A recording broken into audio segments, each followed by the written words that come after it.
There has been essentially no correlation between what states have spent on education and their measured academic outcomes.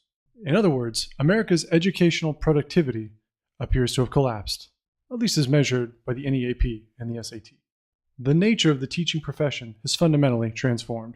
Since the 1960s, the nation's two largest teachers' unions, the National Education Association, or NEA, or the American Federation of Teachers, AFT, have become enormously powerful political forces, aligning almost exclusively with the Democratic Party in exchange for supporting laws and policies that favor these unions.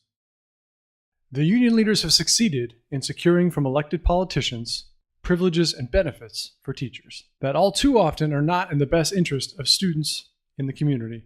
For example, while there are undoubtedly excellent teachers throughout school districts all over the nation, the NEA and AFT have aggressively opposed serious and enforceable standards of merit and competency for their members, making accountability in the classroom nearly impossible, while steadfastly defending tenure and poor-performing teachers. The late longtime president of the AFT, Albert Shanker, once admitted, "In our system, we have a large number of teachers who have not reached even very low levels of literacy and numeracy."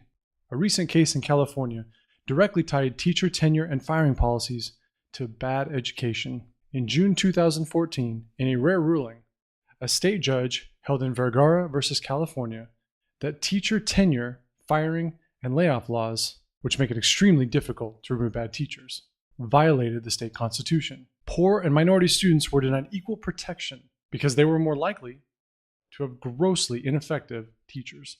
Evidence has been elicited in this trial of the specific effect of the grossly ineffective teachers on students. The evidence is compelling. Indeed, it shocks the conscience.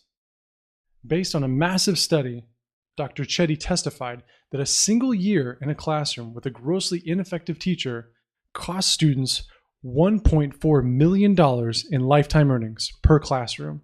Based on a 4-year study, Dr. Kane testified that students in LAUSD, which is Los Angeles Unified School District, who are taught by a teacher in the bottom 5% of competency, lose 9.54 months of learning in a single year, compared to students with average teachers.